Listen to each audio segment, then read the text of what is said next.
दोस्तों, मैं हूँ विजय कुमार पाल, एक लेखक, इंग्लिश लेखक। पर्टिकुलरली हिंदी में मेरी सिर्फ एक किताब है, वो जल्दी आ रही है।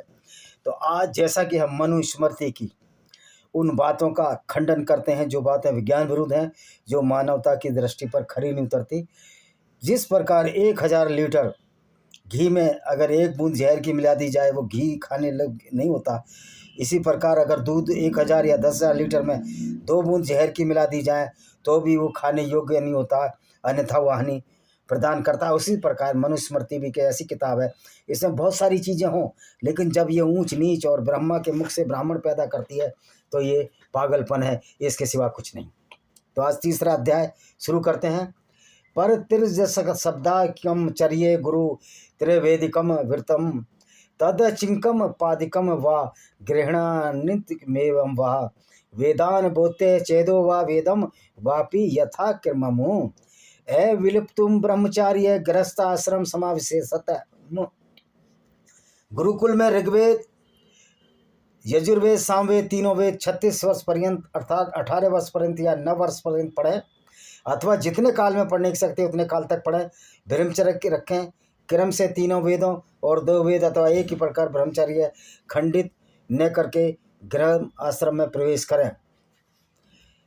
ते प्रतीतम स्त्रे धर्मम ब्रह्मदा बहरम पितु सिरतनी अग्निम तलप आसीन मर ये प्रथमा गवा गुरुणामुतः स्नानत्वा संवृतो यथा विधि उद्देत दिजे भार्या शरण लक्षण त्राम।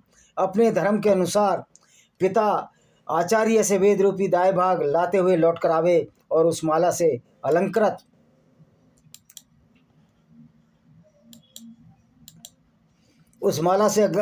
और सैया पर स्थित हुए पिता गोदान से पूजित करे। गुरु की आज्ञा से यथादेव स्नान और समावर्तन करके द्विज अपने वर्ण की शुभ लक्षणों से युक्त विवाह करें। अपने वर्ण की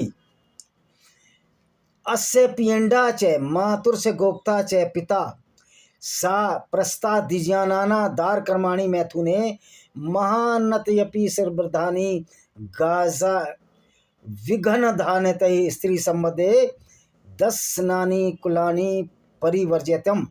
जो माता के सपिंड 7 पीढ़ी में न हो, पिता के गोत्र में न हो, ऐसी स्त्री क्षत्रिय वैश्य को स्त्री कर्म मैथुन में श्रेष्ठ है। यदि गो, बकरी, भेड़, द्रव्य और अन्न से भी समर्थ हो तो इनसे आगे कहे दोषयुक्त 10 कुलों की कन्या से विवाह न करो। अच्छा जी, मतलब शूद्र के लिए तो शादी का कोई नियम ही नहीं है। तो ये तो खासी गुंडागर्दी है इनकी, मतलब शूद्रों को इंसान ही नहीं मानती मनुस्मृति। तो सोचने वाली बात है कि किस तरह मनुस्मृति इंसानियत के खिलाफ है।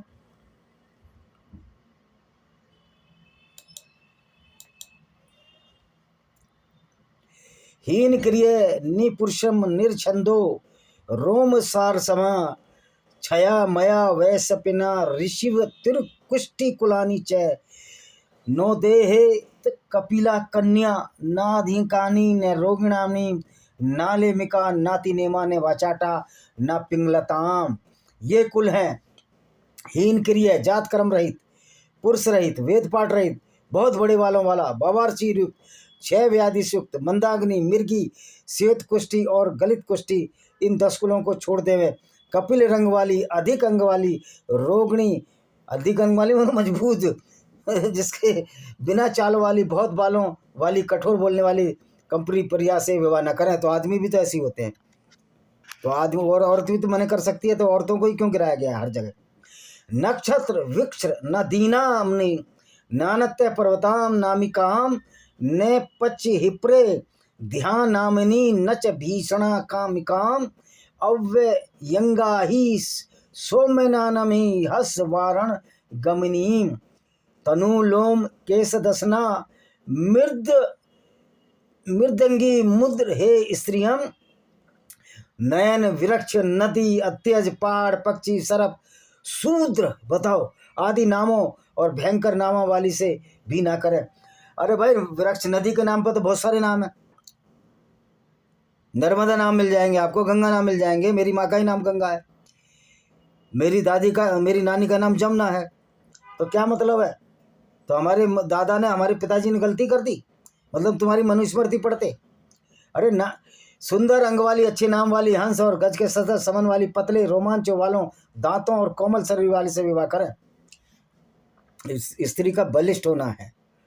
तो क्रिकेट कैसे खेल रही है आज की? तो मनुस्मृति मूर्खता की एक निशानी पर है। यस्यास्तु ने भवेद भ्राता ने विज्ञाते वा पिता नो पच्यते ता ग्रामे पुत्र धर्म संख्या सर्वणों में द्विजातीना प्रशस्ता दार कर्मणि कामस्तु प्रवर्ति नासीमा म्यू क्रम सोयोग। जिसके भाई ना हो और जिसके पिता का पता न लगे, ज्ञानवान पुरुष जिसका प्रथम पुत्र अपने नाना की गोद में धर्म से देना पड़े, उसको पुत्रिका कहते हैं। पुत्रिका धर्म से डर कर उससे विवाह न करे। अच्छा जी, ब्राह्मण क्षत्रिय वैश्यों को स्त्री में करने में प्रथम अपनी वर्ण की कन्या से विवाह श्रेष्ठ है, और कामवीन विवाह करे तो क्रम से नीचे भी श्रेष्ठ है। यार ये तो बड़ी मूर्खता वाली बात है। यहाँ तो बेचारे औरतों की भी वही दुर्दशा जो कि कुरान करती है। फिर ये मनुस्मृति वाले इस्लाम को तो गाली नहीं दे सकते, जो अपने को मनु का वंश मानते हैं। वैसे तो मनु था ही नहीं कोई। शूद्रे वे भार्या शूद्रस्य सचा च विषय स्मरते ते च सवा चेत्र राजस्व तात सवा च प्रजनम। शूद्र को शूद्र की कन्या से, वैश्य को वैश्य कन्या से, क्षत्रिय को शूद्र वैश्य और क्षत्रिय कन्या से विवाह करना चाहिए।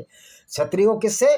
शूद्र वैश्य क्षत्रिय कन्या से, और ब्राह्मण को शूद्र वैश्य चरित्र और ब्राह्मण कन्या। अच्छा, वैसे शूद्र गए भी थे और लड़की हो तो ले लो उसकी। अबे क्या, कितना मनु महाराज बदतमीज आदमी था। 12-13 श्लोक सो मनु के अगले श्लोकों के विरुद्ध है। अब ये देखो, अगले श्लोकों के विरुद्ध खुद ही बोल रहा है किताब। ना ब्राह्मण क्षत्रिय यो रापाधिपि ही तिष्ठत्या कस्मिद शिष्टपि वृत्तान्ते शूद्रा भार्योपदेश्यते। ब्राह्मण क्षत्रियो को आपातकाल में रहते हुए किसी दृष्टांत में शूद्रा भार्य नहीं बताई है। हीन जाति स्त्री मोहादुहंतो दिजाता है कुल्यानेव नयनतासु स संतानी शूद्रताम।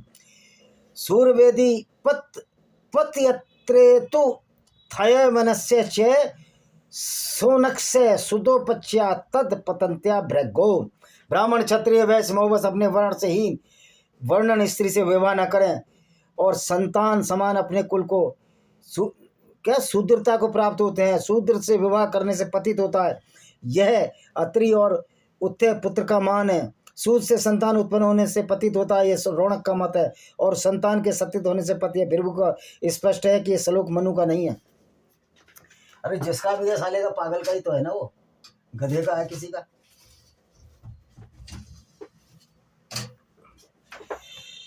अच्छा जी, अगला पढ़ लेते हैं भाई। शूद्र के सैया पर आरोपण करने से ब्राह्मण नीच गति को प्राप्त होता है।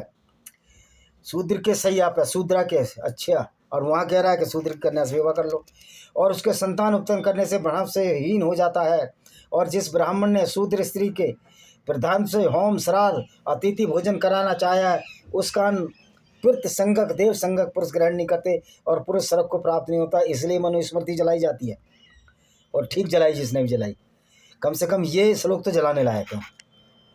विफ्रा फैनी पीतस्य निसवासो पह तस्य च तस्याचेव प्रसूत से निष्कीर्तने विज्ञते चतुर्माणी पमी वर्णाना प्रेत्य च हिता हितानम अष्टा विमान समासेन स्त्री विवाह भिन्नो वादत।